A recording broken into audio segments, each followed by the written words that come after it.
In this episode, I talk to Lynn Evans about prayer practice for agnostics. The topics we cover are whether deities are out there in the universe or whether they're archetypal forms of our own psyche, the difference between the law of attraction and prayer, the similarities and differences between meditation and prayer, Christian contemplative prayer practice, the meaning crisis of modernity, the shortcomings of the neo-advaita teachings in relation to prayer, and how to traverse periods when we feel we have no connection with our muse. Lynn Evans is a lifelong mystic and spiritual practitioner whose life's work has been to deeply explore the nature of being, awareness and transformation, always through the lens of direct and embodied human experience. Welcome, Lynn Evans, again. Conversation number 2 on the Evolving Spiritual Practice podcast and Body, Heart, Mind, Spirit YouTube channel. Thank you, Ralph. Pleasure to be here. Very nice to see you again. So we are going to talk today about post-conventional prayer. And I suppose the subtitle to that would be how to pray when you no longer believe in an old wise man with a white beard that lives in the sky. And the reason why I think this is an important conversation to have is I feel that in our Western culture, we're both from England and we grew up with the Christianity of our land. And when I was young, I never quite took to this relationship with God or Jesus. I think partly because something about it felt a little bit arrested in a past era. It didn't really apply to my life as a kid growing up in the 70s and 80s in England. And it was, God was the father, a bit like a kind of cosmic daddy who would punish people if they behaved badly or be nice to them if they did things that were good. And it kind of seemed like, all the kind of some of the worst aspects of our parents were being projected up into the cosmos, and you're supposed to have a relationship with this cosmic character, which made you feel quite on edge and uneasy a lot of the time. And I wasn't sold. So then I feel like I never quite developed that properly as a young person, and I feel that our culture has not quite worked consciously with this question, and it's created some kind of weird things that we're living through now. So, just sort of setting the context for this conversation. When sort of historical epochs unfold, quite often the deities of that previous era get subsumed and integrated into the new religion or the new worldview, and quite often they become diminutive. So I was thinking of my pronunciation is probably not going to be great, but the Tuatha De Danann, who were the fair folk in the Celtic spiritual tradition, and they were very powerful deities, and they weren't small. They were kind of normal size. And then when Christianity came along, kind of wanted to bring in all of the Christian deities and made the fair folk into fairies, these tiny little sweet things that weren't, a little bit mischievous but not really that powerful. And I kind of feel like something's happened where modernity subsumed and integrated these deities of traditionalism and turned them into these small things that were mere figments of our imagination or something. Mm-hmm. And then there's been this revival, probably with postmodernism and Jung and those kind of characters, where the deities have become kind of archetypes of our own deep psyche. And whether deities exist inside us or they're outside of us, that's an interesting question that we can explore. And perhaps it's not even really the most important point to consider. So the last thing to say is that I think because modernity has kind of underestimated the power of the mythological forces inside the human psyche. There was this saying, God is dead. But God didn't die. And as we know with psychology, if you don't bring something into consciousness, it doesn't disappear. It just buries down into your deep subconscious and still acts in your life without you knowing about it. And so I think the religious impulse has been pushed into sort of fundamentalist ideologies that have emerged since in the modern era, whether that's Marxism, capitalism, scientism, some of the social justice things that are going on, and conspiracy theories.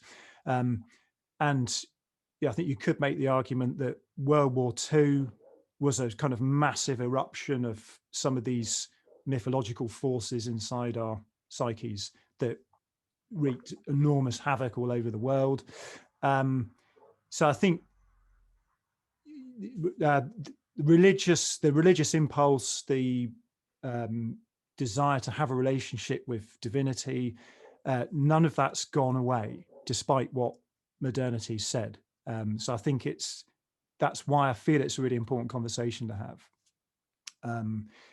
because we need to learn to work consciously with these parts of our psyche or the universe or whatever to be a more mature culture and society. So that's the kind of context within which I was wanting to have this conversation.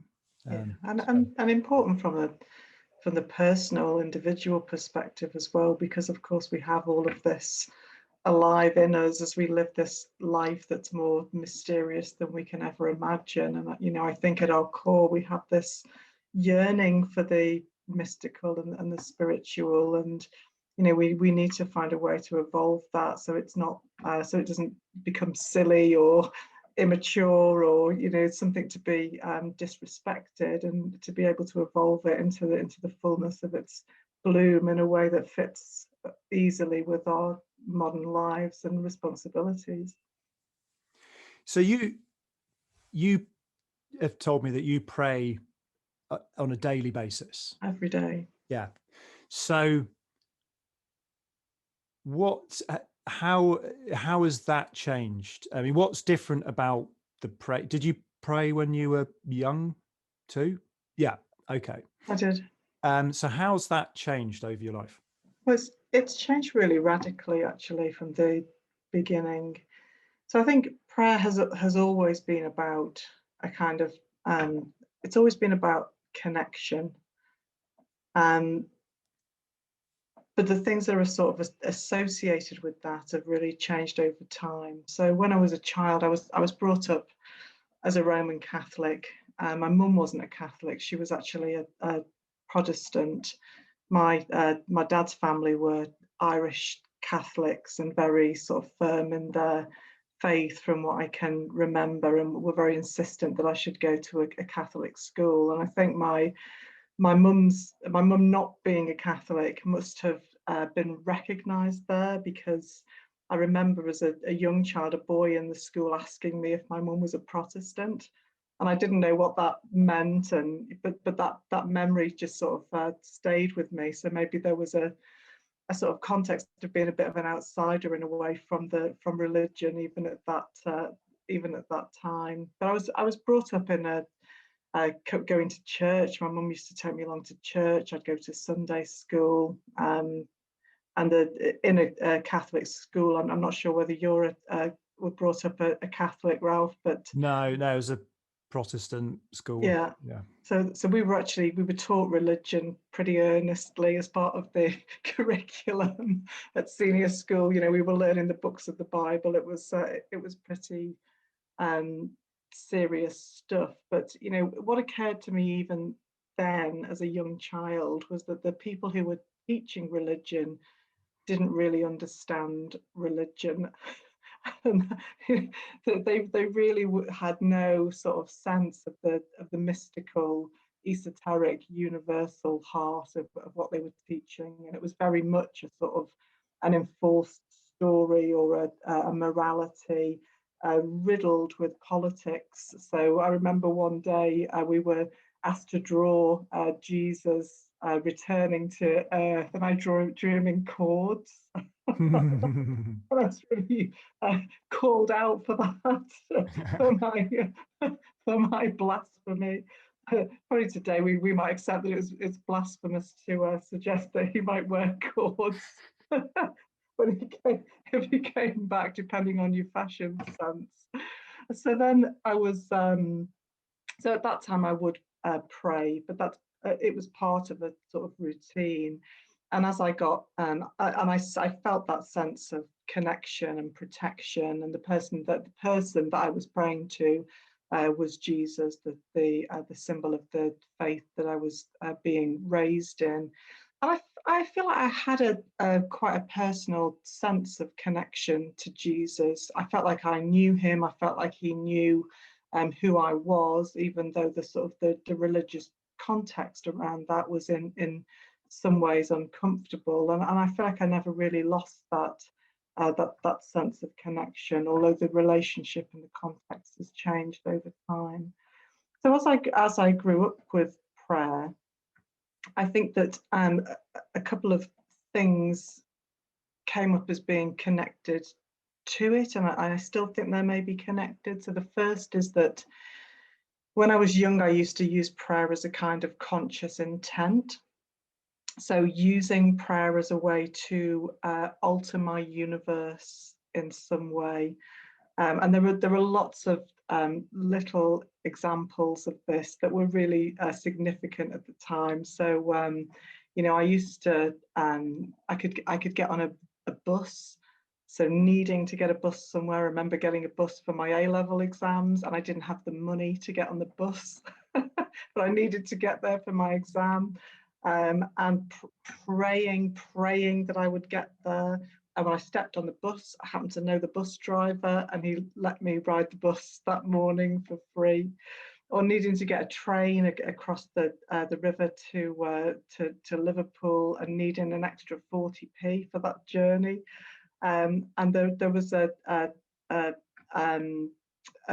monastery or a nunnery in Burton Head where I live, and two nuns came out and dropped 40p on the pavement, and they stopped to look for it, and they didn't find it.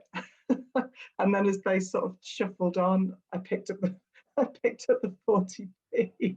So lots of, really in some ways mundane examples, but learning through prayer to use my conscious intent to affect a change that I felt that I needed to see in my world. And as I matured in that practice and my understanding, I guess two things happened. One, that I started to feel that was a very inappropriate use of conscious intent, and for years I never used that gift or ability, because I could never find a situation where I felt it was appropriate actually to try and consciously manipulate a change. But the other, starting to recognize actually that there is a difference between using conscious intent and prayer. So with conscious intent, you're focusing on something that you want to manifest or make real, without wanting to get too new agey about it, because I really don't feel I sit in the new age. Yeah, it makes me think of The Secret and the law of attraction and all that stuff. Which that's not where I am. Yeah. Although I have, without any disrespect for to people who enjoy that kind of adventure into consciousness, but what I realized Well, actually just before we move on, I mean, me too. I think there's, with all of these things, there's a truth there, and I think some of the people with the law of attraction have taken that piece of the truth and just run a mile with it. yes, trying to make it work harder than it actually can. yeah, So I mean, I like you. I mean, I think it's a real thing, but writing yourself a check for £1 million and just leaving it on the wall, um, I think that's gone a bit too far. yeah. I think that's where I am with it as well. It's a truth that I discovered quite early on and quite naturally discovered, but I feel quite uncomfortable when I see, these new age sort of laws of abundance and the secret and this, being offered out in the way that it is, because I don't feel really that that's what it's about, and I don't think that it's well I don't think that it's well understood in that particular presentation. So the first thing around that is that I realized that prayer actually isn't about conscious intent. It's actually about surrender.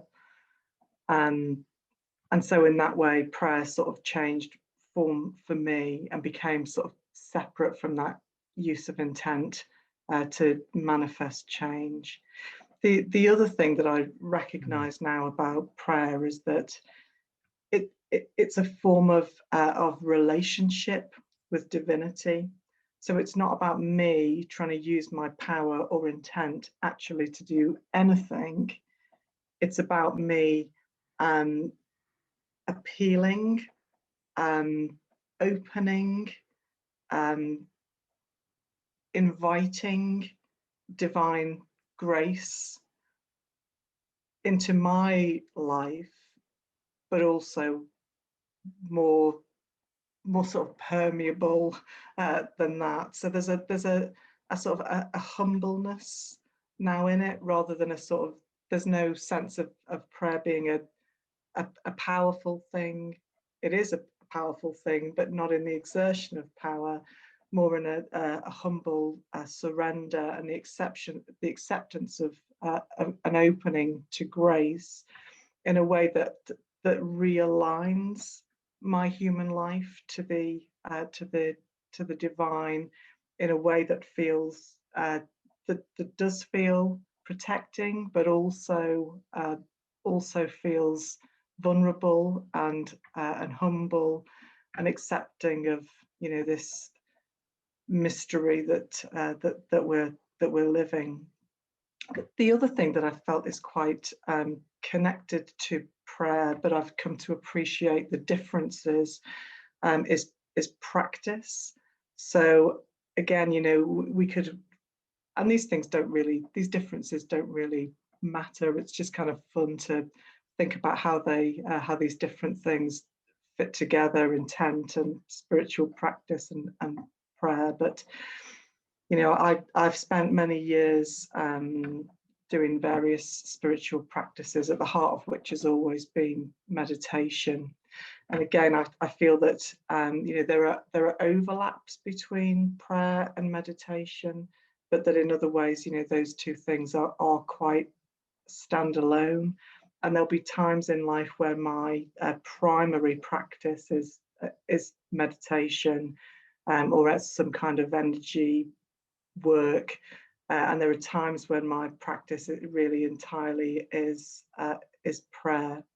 And again, that those things feel like they're sort of distinct around the edges. Although in the contemplative Christian movement, which is something that I'm very that I'm exploring quite deeply, they have a practice called centering prayer, which is very similar to a spiritual practice. It's almost like an upside down mantra. So you're going into meditation, but as you find your thoughts distracted or moving away, you use a phrase, whatever sort of phrase is meaningful for you. I use "Come, Lord," and bring the attention back to the heart.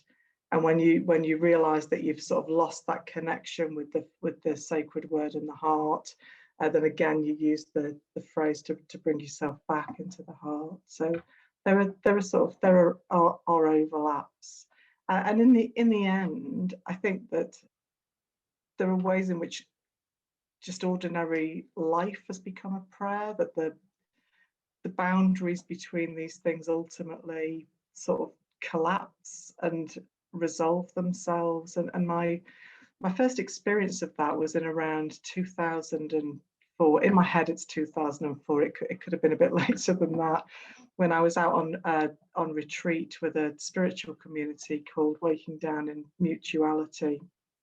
And I had a very profound sort of landing in my body, where I felt like my energy had been caught really far away, and it sort of poured back into my body. And I had a kind of what I can only really describe as a sort of religious experience, where I sort of felt that everything was sort of lit up, and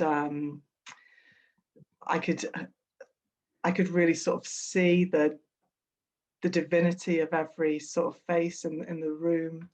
And after that experience, I took my altar down that I had in my room, because I really felt that I couldn't tolerate any symbols of a barrier between myself and God, or between myself and the divine. And more recently, as I've come to rest in a slightly different stage of consciousness, where it feels like I'm inhabiting the totality of my being, that is, and my environment, that's absolutely infused with prayer and sort of Christian language, having spent a long time rejecting that because I didn't feel like it fitted with a serious spiritual practice. It's really sort of found a new way to come alive in me, in a way that really makes life feel, in a very real sense, like it is a prayer. Going back to the beginning of what you were saying, there was this transition from prayer being a little bit like being a magician, and Yeah, you sort of command God or the goddess to do stuff for you, and they oblige, and 40p falls out of the sky. And that, that's, of course, that's the way a child is going to look at the world. Those are the most important. Religion and spirituality, one way to define it is what is of ultimate concern to you. And when you're a child, it's like the most pressing issue is getting 40p to get on the bus. There's nothing more important than it. And of course it makes sense. And I suppose when you're a child, there's a sort of egocentrism that's natural too. And of course, the world revolves around you and what you want. And then you're describing this transition into prayer on the term, the own terms of the god or goddess or deity, and that links up with this centering prayer. Another one of the mantras of centering prayer, which I've come across through Father Thomas Keating, is consent to the presence of God. And how that links in with meditation practice is, for me, my meditation practice went through a similar kind of transition to what you're describing, where kind of started off where I was trying to create states of consciousness, and then a shift happened about 10 years into my practice, of where I stopped trying to make stuff happen and started to notice what already was the case. So, consenting to the presence of God is very much in line with that. Yeah. So just before I move on, is there anything that makes you, that brings up anything for you? Yeah, I love that image of the magician, which is the first one of the first cards in the tarot deck as well, which of course tells the story of exactly what we've been describing, of the spiritual evolution of man from the creator to that more sort of esoteric, expanded appreciation of our place in the universe. It's quite interesting to think about as well, the relationship with a particular deity, because I think that's shifted over time as well. Although I do pray sometimes to Jesus, or call upon the grace of a particular deity or form. I think more often now I'm praying really to divinity itself, and not in any particular form. So praying in a way really that's connecting with the universe in its fullest possible sense, praying to the mystery, to the Christ energy, to the heart of being. I don't think necessarily we need to keep always relationship to a particular form, but I don't think it's wrong to do that either. And it can be extremely enriching. Saying a rosary, for example, and that can come alive in you as well in really beautiful ways. You've got the mystery, and that slots in very much with this. There's a with prayer and meditation. Okay, well, just before I say that, you were saying that you were drawing a distinction between meditation practice and prayer practice, and for the last year, I've started cycling different meditation practices on a daily basis. So I meditate every day. One day I'll be focusing on formless consciousness. I think that I love when I came across Hinduism and classical tantra and that kind of thing. The fact that Shiva, one of the gods in that tradition, is consciousness. So consciousness itself is a god. That for me was a wow moment, because growing up with the Christianity I grew up with, nobody had ever talked about anything like that. But now I know that there is this esoteric mystical tradition in Christianity, but with Meister Eckhart and all of these Christian mystics that are out there, and these amazing works like the Cloud of Unknowing, and but I didn't know anything about that when I was younger. They don't teach that in Catholic schools. I bet some of the teachers knew about that stuff, but they couldn't really talk about it in class. Maybe. So that's day one would be that. This kind of in Buddhism, it would be an emptiness meditation without an object, I amness, self-inquiry in the Ramana Maharshi style, that kind of thing. Then the next day, I do so that would be what you might call a first-person perspective practice, where there is zero separation between you and Shiva, God, consciousness, the mystery of consciousness. Then the next day, I do a second-person perspective practice, where it's about relationship. So relationship to the deity. And for the last year, I felt drawn to work with goddess. Again, to do with my upbringing being very much about God, the Father. So I've been working with Mother Nature and sort of feminine deity types, some non-traditional forms. So with that, I let my imagination run, and I don't try and curtail it at all, or say, you know, so I'm not trying to do, well, it is a kind of a meditation practice, because I am focused, all my attention is focused on this feeling of relationship with an other, another intelligence. And I've been particularly drawn to this female thing, and you know, that could take on quite a lot of forms. It's always different every day, and that's part of the meditation on consciousness almost is the same every day, but every time I do it, that's the sort of one of the shocking and amazing things about it, is the consistency of our own awareness is mind-blowing. But then you know, I liked the kind of vivid polarity between that practice and this kind of second person one, where I'm, you know, it's much more kind of shamanic. Sometimes, you know, fun things will happen, like little pixies will come into my body and fly up and down my spinal column, kind of cleaning it out, and sometimes having orgasms on the way up. I mean, you know, it's, so you can get, you know, I just let it go wherever it wants to go. And so sometimes there's a kind of healing aspect to it. Sometimes I feel like I want to be in relationship with my divine mother.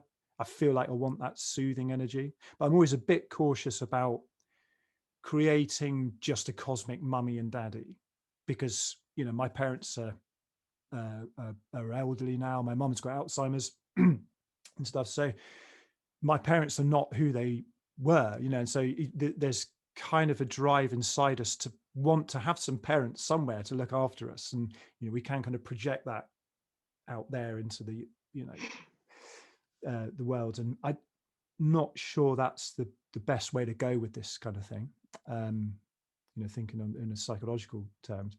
And then on day 3, the next day, I practice what you might call in Zen shikantaza, which is just sitting as it's more of a non-dual meditation practice, where I sit as the coincidence of emptiness and form, of God and Goddess.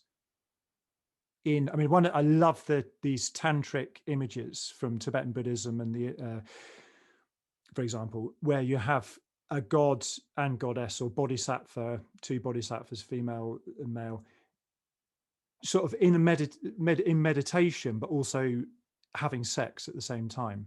And that meditation practice really feels like that. There's this really delicious relationship between God and Goddess, and emptiness and form, consciousness and matter. And, you know, they're not separate, they're never separate, you know, but they are yet distinct, and it's just endlessly fascinating.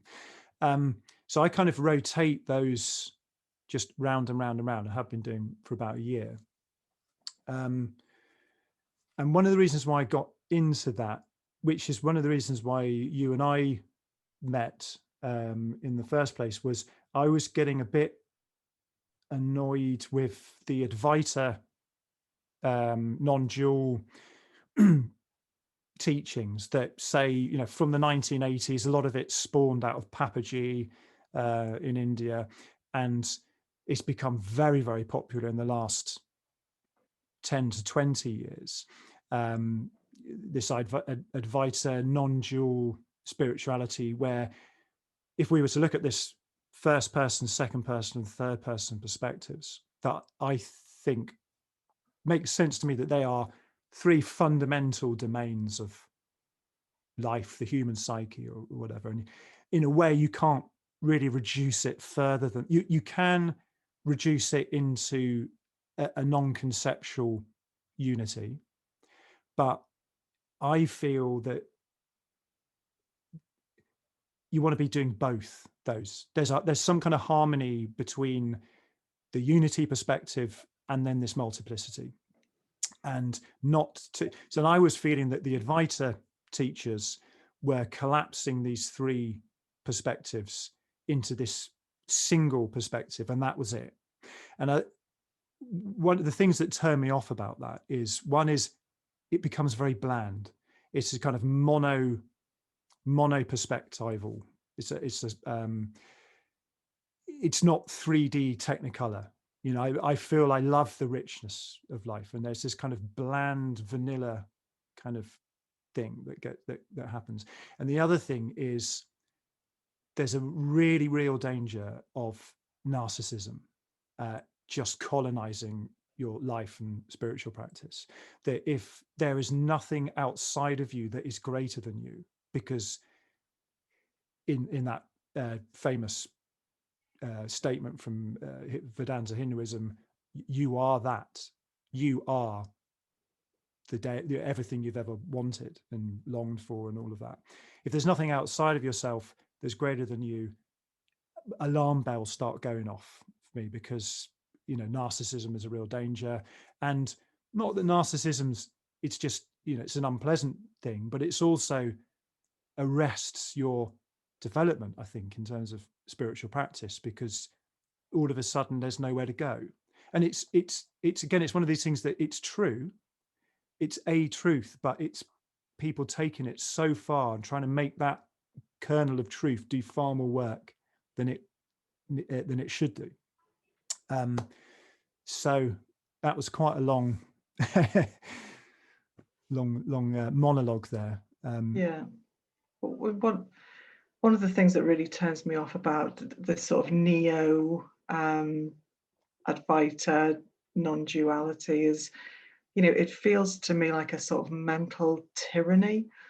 It feels quite, I wouldn't go as far as to say violent, but it's not really inviting one to make their natural exploration from the perspective of their experience. And I've tried to cultivate greater tolerance of different perspectives on this kind of stuff, and I think they all have their own validity, but certainly that's not my orientation whatsoever.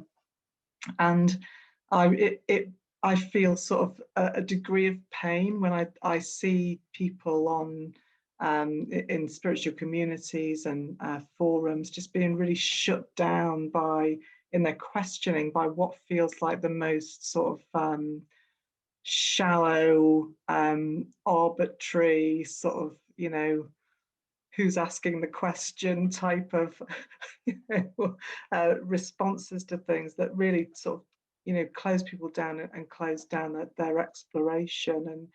And I recognize that there is no separation, that being is only, I know that unshakably, and I live that reality. But I also take courage to step into the paradox of simultaneously living the diversity and multiplicity and messiness of our human lives, whilst at the same time understanding that is the display of unity. And I loved your description of the three different lenses on your meditation, and beautiful descriptions of the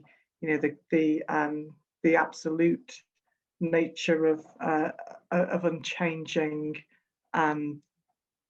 sort of fabric of reality, the male God element with the wildness of the divine manifesting feminine in all of its experiential forms and the things that it has to offer, and then of that the Shiva and Shakti in the marriage of heaven and earth, the unity with one another, as one another, but also with one another, one resting in the other. It's not just that the manifest is appearing from and resting in the absolute, but the absolute also appearing from and manifesting in the manifest. I don't really hold with the sort of the primacy of consciousness perspective. I think that these things are sort of co-emergent is the word that my teacher Samuel Bonder uses to sort of describe this simultaneity of consciousness and matter. One thing I do want to mention is that in the classical tantra tradition from India, they will in one breath be talking about the consciousness as a masculine divinity, but and then straight afterwards start talking about consciousness and formless awareness as a female deity. So they don't really say, oh, okay, right, well, consciousness is God and the universe, form and matter is female. They swap it round, and I think really at the end of the day, as a practitioner, I think you can just go with what feels natural for you. I agree, because I don't think these things are intrinsically gendered, in nature. No, and the gendering of these things actually can be really loaded and really off-putting. And one of the things that I've started to understand over recent years is the ways in which language has kind of led me astray from my own exploration and has sort of held me back rather than helped me to realize things. And one example of that is the word consciousness itself, which I found really confusing and sort of mixed up with localized awareness, albeit that these things might have permeable boundaries, and it's I would just invite people to play as fast and loose with that kind of stuff as they feel that they want to. Very similar to you. That consciousness is a third person term. It's an it, but consciousness is also our first person experience, as our own absolute subjectivity, and also exists in the second person space. You and I are two localized consciousnesses interacting, so it's we don't, in English we don't really have a very good first person word for consciousness. God might be the nearest thing we've got to that, in the sense of you might sit in meditation and I, not Ralph Cree, but Ralph Cree plus every other sentient creature, I am God in this moment. That would be a first person thing. But it's I so agree with you. Language is really tricky, and if you're always using third person language, awareness, and again, this is another thing that's very prominent in the neo-advaita thing, is to talk in the third person awareness, consciousness. And if you're only ever talking in the third person, it's it's out there. It's very difficult to make that jump inside yourself, and then also to have a relationship with intelligence, that is, again, intelligence, another third person term, so I interrupted. You were going to go on to say some more, I think. No, okay. I'd completed on that, but I agree that sort of that tendency for neo-advaitans to use that third person, I find that really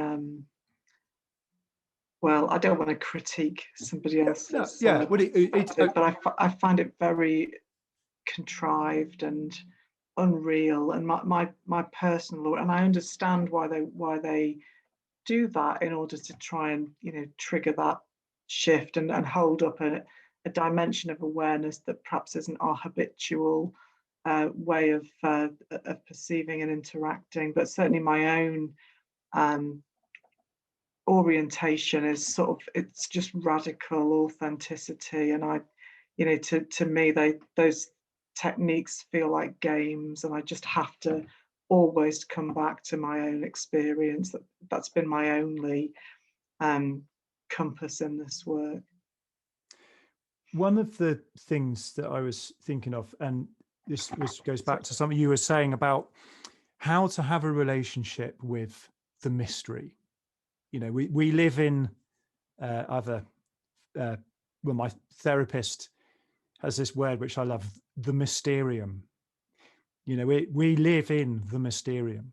And again, another third person term, you know, but you know, how to have a relationship with this mystery. So mystery, the reason why I was thinking about this is, so we at home, we've recently got a VR headset, virtual reality headset, and we all use operating systems and stuff. And my kids have got into gaming on a PlayStation and things. So I've been thinking a lot about interface, the user interface being key. So the internet, for example, existed for a long time, since the 60s and 70s, but it was only in the 90s when an actual user-friendly interface was created with Windows and these operating systems, that and Internet Explorer, and where you could actually access the data. So you could unleash the potential of all the data to become information,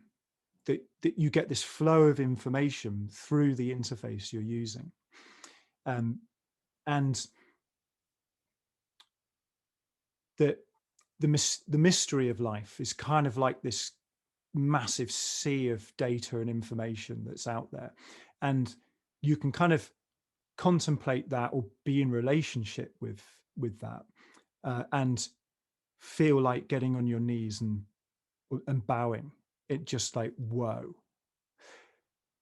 But then there's something special, I think, which happens where you, with these archetypal forms or deities, they become like clusters of symbols that become an interface, an intelligible interface where you can interact with the mystery, in a way that we're kind of designed biologically and through our, you know, the history of being mammals and all that.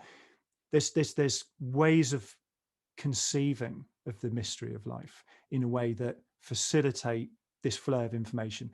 And if you were to think about it in archetypal terms, it's like, if you think about your highest aspirations, what you might call your higher self or those kind of things, can be a bit disjointed and amorphous, you know, all over the place, but you can tie all of that together into this neat package of a deity.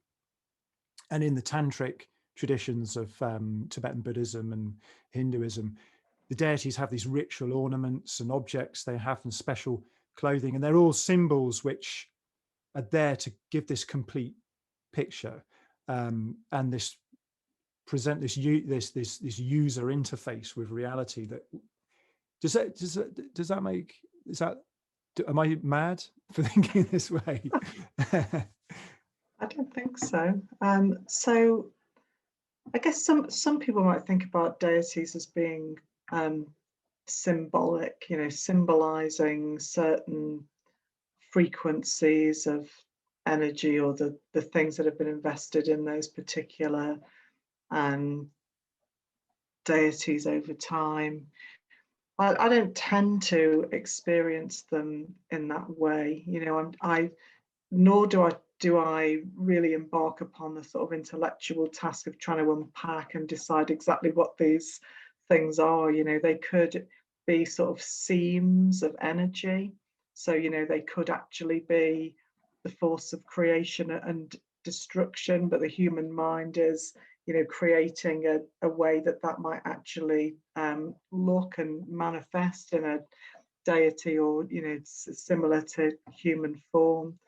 It could be that these deities are as real, you know, as you and I, and to the extent that any of us are real. But I think that, you know, we can certainly connect and engage with them, and there is a way to be in relationship with them, even with the understanding that really all of this is non-separate, you know, and similar to the sort of the wave rising out of the ocean and being received back into the ocean as it sort of crashes back in, that we are sort of discernible. We are individualized human beings. We're individualized perspectives in consciousness, living a human, individual, separate life that enables us to connect and relate with one another.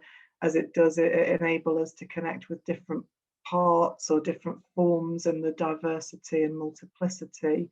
But at the same time, living that paradox that we are living in the mystery, we are living as the mystery, we are the mystery, and really you can't take any part of that out. There's no, and put it somewhere else. This, the whole of being in that respect is only and is unified. One of the things I like about again, going back to the tantric practices of Tibetan Buddhism, Indian Hinduism and stuff, that the deity practices, you sort of start by visualizing the deity in front of you. And as an aside, one of the things about visualization is, again, the word makes us think of eyes, seeing things. But visualization could be a kinesthetic feeling. It could be an auditory. You might hear, depending on what type of person you are. You might be a very visual person. You might be a very kinesthetic person. So I'm not that visual a person. I tend to feel a presence outside of myself. But you sort of have this second person relationship in this moment of prayer and practice. But then you finish that session of prayer by absorbing the deity into yourself and then resting in that union. And that's a really, I love the fact that they do those two steps in it. And because the kind of Christian prayer I was brought up with is very much, it would be blasphemous to take Jesus into your own heart, for example, or for God or Mary to dissolve into your body and you become Mary. Although Jesus actually took his heart from his body and offered it to the world. But I really like what you said about that practice, and I haven't experienced this myself, but talking to other people that do practices with deities, one of the things that people have explained to me is that, at some point while working with a deity, actually quite spontaneously, it's felt that deity is actually, that they've become that deity, and they have all kinds of, really sort of quite extreme experiences of actually existing as that deity. So these incredibly, rich and raw depictions, and actually sort of becoming themselves that scene. It's like a process of digestion. At first, you have the third person. You might hear a teaching or read a book or receive a lesson about this practice or this deity, or you're initiated. You receive an initiation, which is kind of a third person exposure. Just then you enter into a second person relationship with the deity and also the teachers who are delivering this information. And then the final step is this first person where you become that. And it's like this metabolizing experience. I love it. So I've misunderstood when you were talking about the first, second, and third. I thought you were talking about the consciousness manifesting, and then the unity, the sort of the Trinity that you laid out at the beginning of the call. Oh, the third person being the Trinity. Yeah. Well, in the Trinity, I suppose the third person aspect of the Trinity might be the Holy Spirit. Yeah. Would it say that there's, I think agnosticism is a really important sort of stance to have. There's an epistemic humility in that. And so when we just to go back, so I'm quite keen to approach this subject in a way that makes sense for, I mean, might be an impossible task, but makes sense for people with a traditional orientation, a modernist orientation, and a postmodern orientation. So that would be, so, you know, I feel that I can talk genuinely with someone who is religious in the traditional sense and actually talk about this subject in a way where we both, I'm not saying, no, it's not really divine and there's no such thing as gods and goddesses and stuff. But at the same time, I can then talk to somebody who's a scientist and they might be a psychologist, and we can talk about consciousness and archetypes and that kind of thing. And then, you know, to talk to people of this more postmodern worldview where, you know, again, archetypes and Jung and, you know, some of the multicultural stuff, the shamanic things. And that's one of the things I feel is an important thing for us to come to terms with now, is that there are these different ways of approaching this subject, and it's not like one of them's right and the others are wrong. They're very different ways of doing it, and when things go wrong is when you start to take that particular worldview or your own worldview very seriously, like it's concrete, and you know that that's the way it is. It's like, right, well, I understand this now. This is the way it is.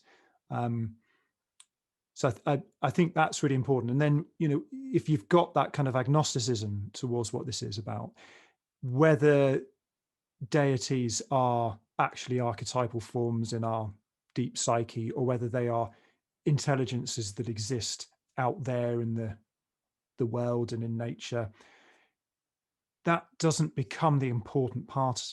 The important part is that you have a relationship. And so sometimes I ask questions. So say, you know, recently I kind of went through one of these I need a cosmic mummy type meditation sessions, and I was like, you know, I was like, well, what, you know, this question came out. So why is there suffering and pain and death? You know, I was like, what? I was really, really down about this, like bummed out. So what's all this about? And I just asked that question, and an answer came back was, death and suffering are not what you think they are.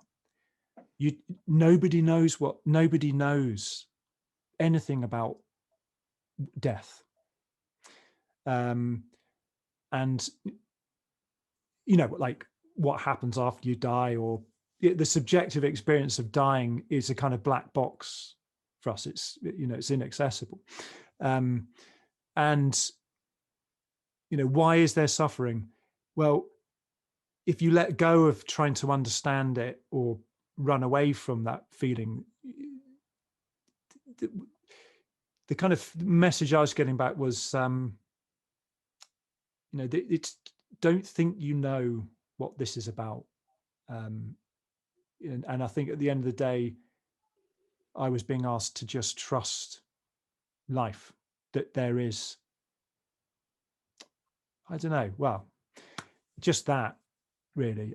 So that the reason why I bring that up was that it was an example of, I asked a question and I got an answer back that was actually helpful in that moment. And I didn't care where that answer came from.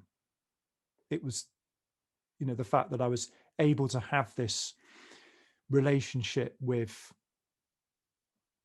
the intelligence of life, or my own imagination, or, you know, that was the important thing there.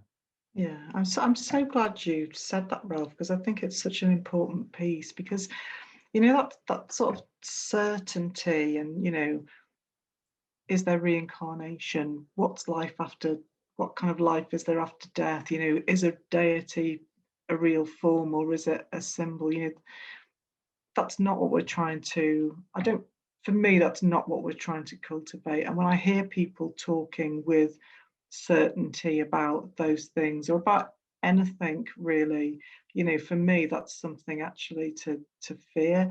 And what we need to come back to always is just, for me, our openness to live the mystery, our openness to live the paradox of being, and to cultivate greater and greater openness to what is, a greater and greater willingness to simply be here as this and experience this human life.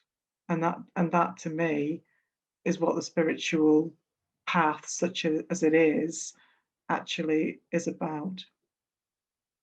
Yeah, would it make it makes you think of some of those Zen sayings, ordinary mind is the way. And it's when you've got this open-minded approach and epistemic humility, the ordinariness of this moment, it's just incredibly mysterious and awe-inspiring when you actually take off all the filters that you normally have, when you're relating to this moment.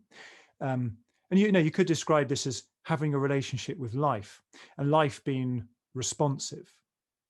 The kind of modernist view is that we live in a dead, meaningless universe that's all random, and to have a relationship with life is pointless and meaningless. And as a result of that, we've got this kind of meaning crisis that we're all living through. And because I think we haven't grappled properly with this question of meaning, that people are just leaping onto QAnon and conspiracy theories. And again, with conspiracy theories, there's always something in there, but it's taken too, it's like overblown. And one of the things that I lived through this desert of modernity at a certain point in my life where I felt totally cut off from everything. It felt like my time out in the desert, my 40 days in the desert, although it was more like, years. And I was starving for some kind of relationship with life.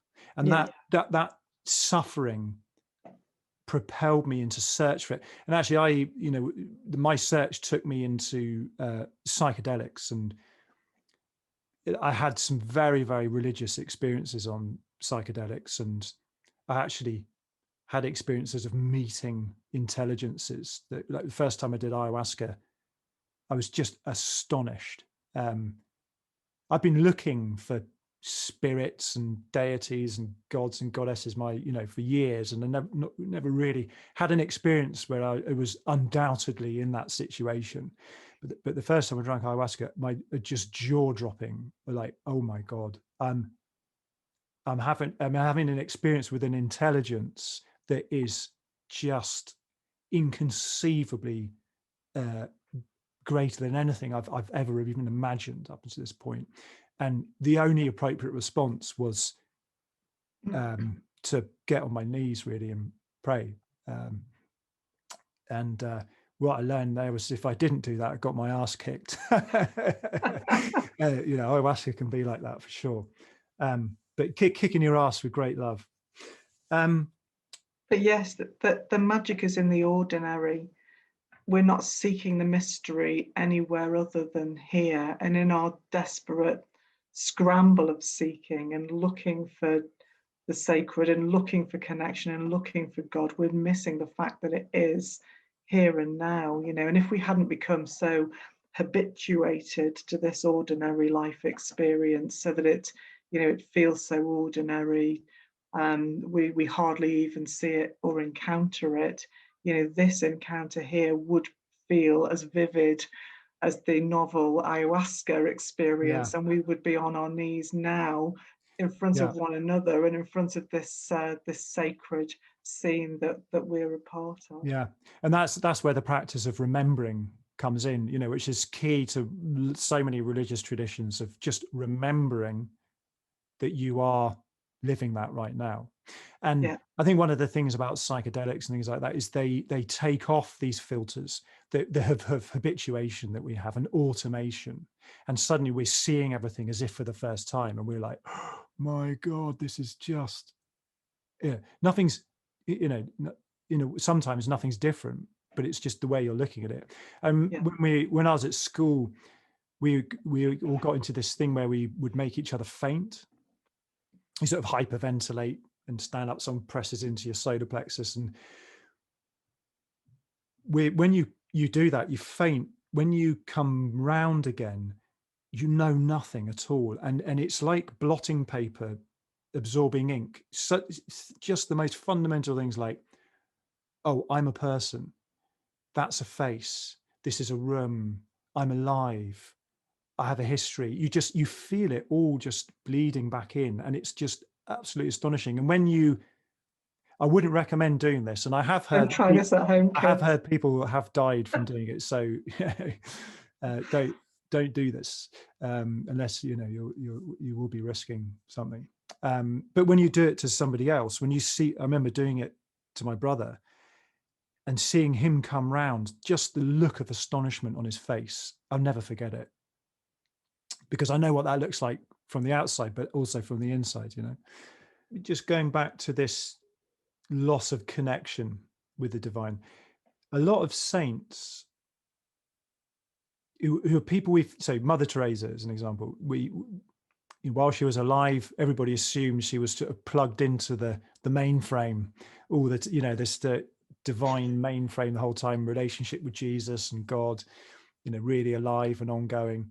And then after her death, some of the letters she'd sent to her friends were published, and she was saying how she'd lived for decades, like literally decades, with no feeling of connection with Jesus and God and all that stuff, yet at the same time had faith enough to just keep on this path, that she was living. And so I think, sometimes in our own practice, we can feel like when we lose that sense of connection and relationship with divinity, deities, that we're doing it wrong. And I think, she's not the only saint to have had this experience. I think of some of the beautiful Sufi poems that are so much about the yearning and for the divine and the deity, and the sort of sweetness of this pangs of longing that they have. And then when the reunion happens, the kind of excitement of that, and the freshness and the newness of it every time. And then, this kind of breathing of losing, finding, forgetting, remembering, that it's slightly agonizing.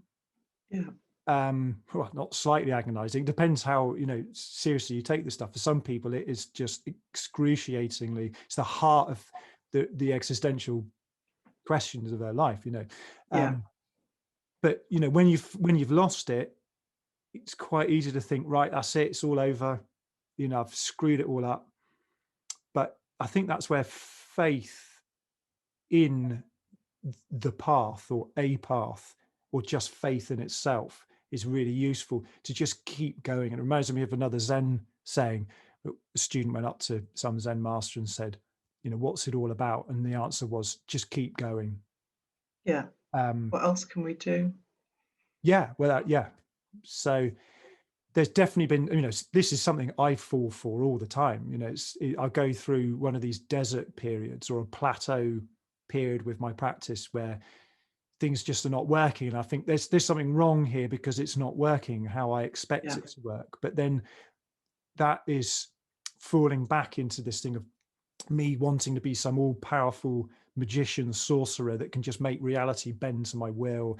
And the actual much more juicy relationship to have is one with divinity on her or his own terms, where there's this learning process of the separation and finding, and the ever increasing intimacy that creates. And nothing makes the heart fonder than absence, so I think that's a You've had really, experiences like that. yeah, I think that's a really, really important piece. As I remember as a child, I probably wouldn't have articulated it as a yearning for the divine, but on long journeys, I used to sometimes feel like flinging myself out of the car window and just burying myself in the grass verges, and it was that sort of that strong urge just for communion, for connection, what I might now say is a sort of yearning for the beloved, or however you might put that in more mystical or religious language. But what we're seeking in the end is not an experience.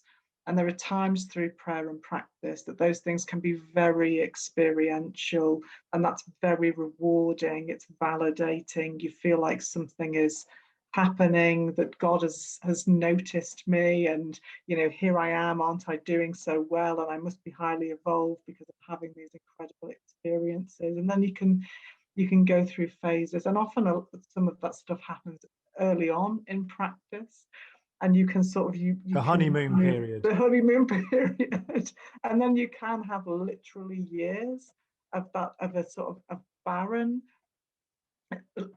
absence of experience. And at some point in my own journey, having spent probably 2 decades trying to sort of tease apart these dimensions of consciousness and matter, it just collapsed back in on itself in a sort of radical non-separateness that spun me into this place of wondering, what has this work actually been about? I felt like I was right back at the beginning. What actually have I been, what is this, what have I been doing here, right back at the beginning of nothing. And in the end, we're not trying to get to a place of experience. We're not trying to get anywhere.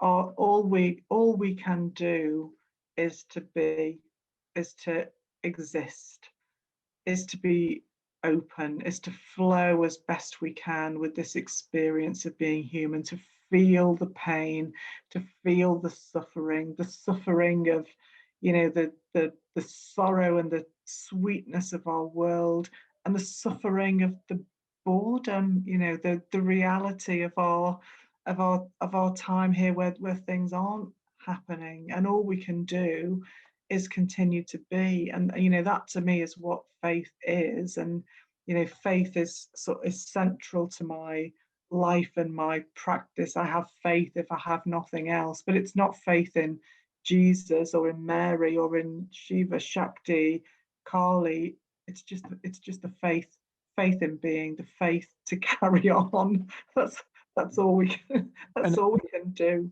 I think that relates to practice is really important. Always being a student is really important. And that's when people think they've got it, or they're enlightened, or they're now a teacher and they know everything and they're not a student anymore, you lose that faith in the path. It's like you don't have to have faith in anything anymore, because everything you need is in you, and you know it all, and that's it, and there's a kind of death in that, losing the ever deepening and ever unfolding. Yeah, that's so right. Coming to that place of thinking, that's it, I'm fully enlightened, I know it all now. That really is a death. That's kind of a signing off. In some ways, it's feeling like you've arrived, and we can't arrive anywhere, because all we can be is here and now. And I don't think there is any destination. There is no final awakening. There's a spectrum of experience, and along the way you'll have shifts and awakenings and realizations, and times of dormancy, and times of great excitement and engagement in practice. But I think we're all just part of this continuum of being. Oh, there's one thing, maybe this might be the last thing I bring up, is so you and I have got quite a history in interest in non-duality, and even though we've been quite critical of neo-advaita, it's been a big part of both of our journeys.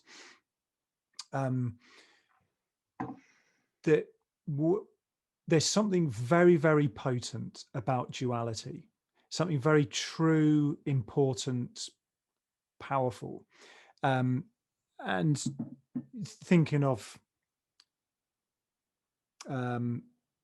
opposites create this energy between them, and that's why sometimes the traditions of sort of gendered awareness and matter or something like that, that they're these two, and they create this energy and this sexual union between the two. And if you collapse everything into oneness, you lose that dynamism that's created by polarities. So one of the things that I see becoming much more popular out there in culture is moving beyond either or thinking and into both and. Yes. And so, the either or version of it is, well, it's either oneness or it's two-ness or multiplicity. But the both and approach is to say, well, yeah, oneness is absolutely, it's true. And so's the two-ness and the multiplicity. And that you don't have to choose one or the other. They more than one thing can be true at the same time. And again, paradox and all of that sort of thing. And so in my prayer practice, I really, really love this feeling of dynamism in this relationship, the otherness, me in relationship to an other. And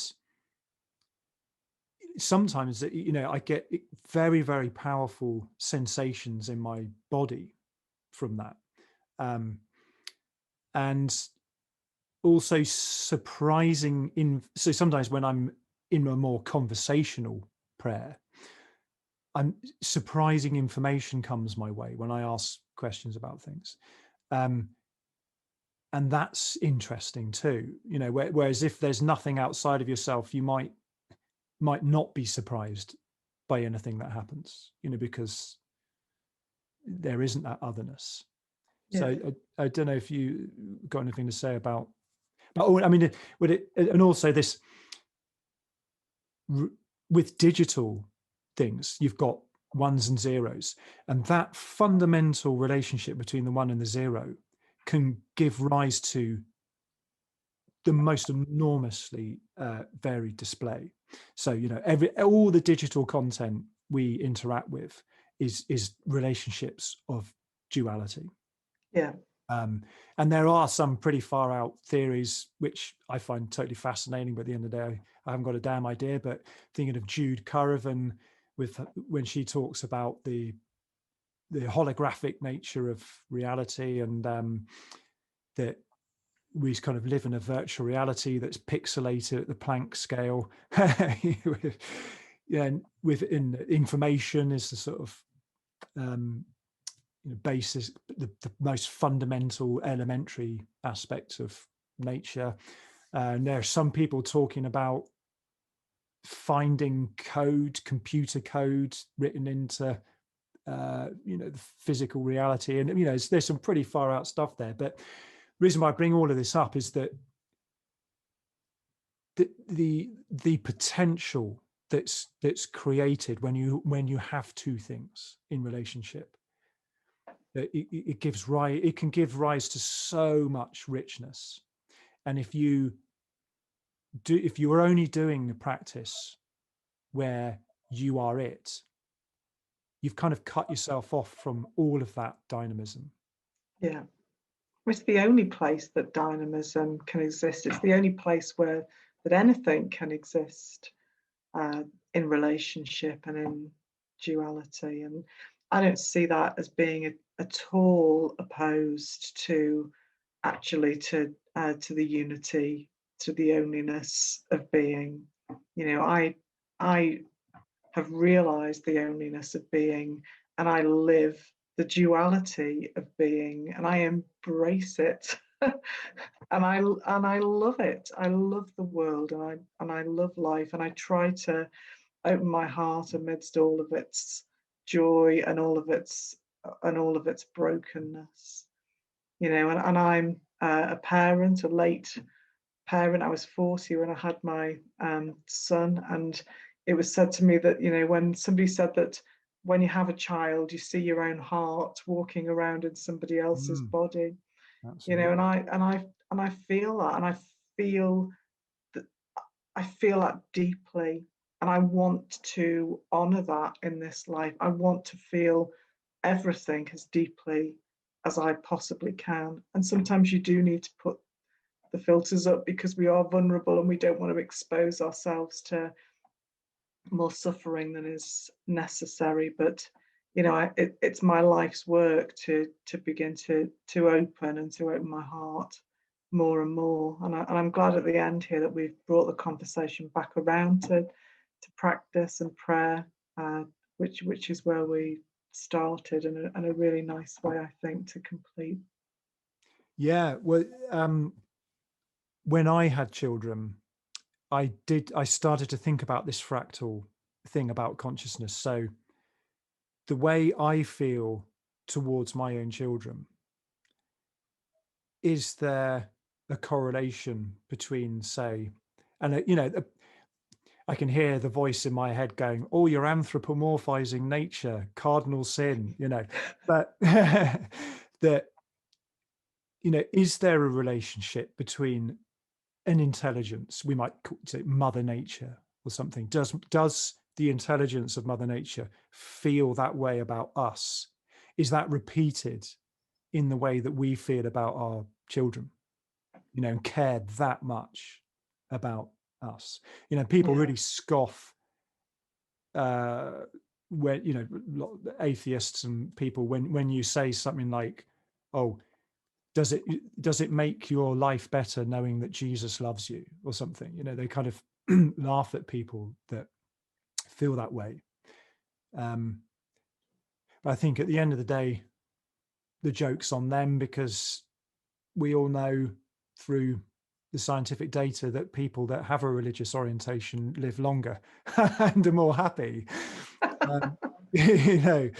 So there's I won't open up this whole subject because we're at the end here, but there is an argument that there's an evolutionary advantage to having religious faith and a relationship with life as a living entity.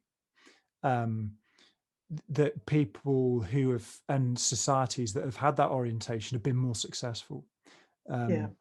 So that's a whole nother topic, and it's also another reason to look at that data as a sort of modernist, atheist, scientifically orientated person, to say, well, how could I look at that evidence there, and how could I have a relationship with nature all my life, which feels authentic as an atheist, but is making use of that evolutionary disposition towards it.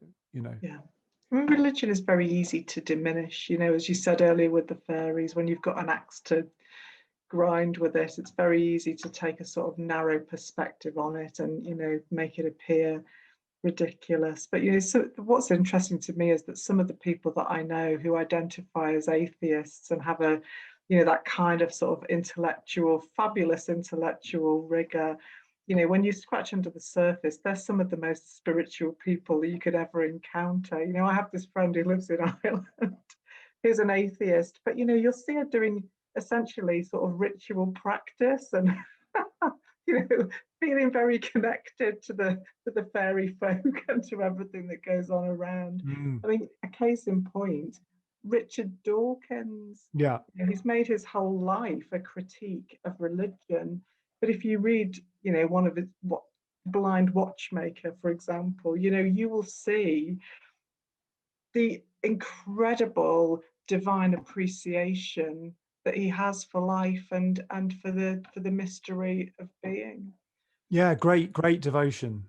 to the big questions, about existence, but maybe too hasty to draw conclusions, from it, perhaps. Yeah. There's Rupert Sheldrake wrote a really good book called The Science Delusion, which is a kind of an answer to Richard Dawkins' God Delusion book.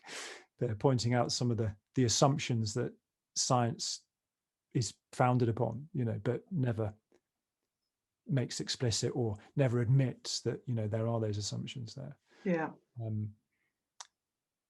Yeah. Well, this is an ongoing exploration for me in my own practice, and I feel really, really happy to have started this practice over the last few years, and it feels quite new, sweet, and interesting, and I look forward to developing this through the rest of my life. It's and I'm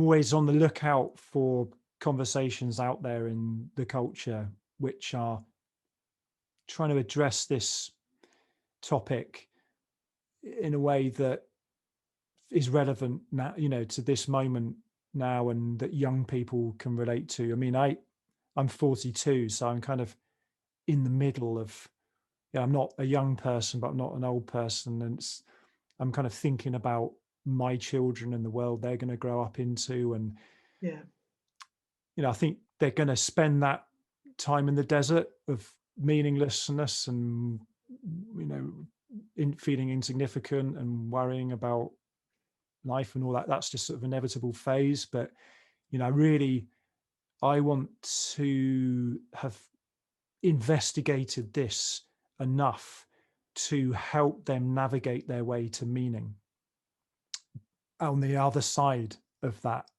period of the desert. And I've got friends that didn't make it out of that, and some friends that have committed suicide and stuff. So it is a matter of, it's a very important subject. It's a matter of life and death, literally. And finding meaning is the key. Well, thanks, Lynn. Thank you for inviting me into such a rich conversation, and I look forward to listening again and contemplating some of the things that you've said. If people wanted to find out more about what you do, or maybe it might not even be things that you do, or things that you care about, or places that people might go to that were helpful, in relation to this subject, what would you say? So you've asked me to send you a little profile, and I'll pop some contact details in there. I'm always very happy and privileged to be in touch with others that are following a similar path and have a similar orientation. I also run a Facebook page called Waking Down in Mutuality Europe and UK, so people could, it's not a very active Facebook group, but that's one way that people could get in touch with me if they'd like to. Cool. Yeah, and I definitely vouch for Waking Down in Mutuality. I think it's brilliant.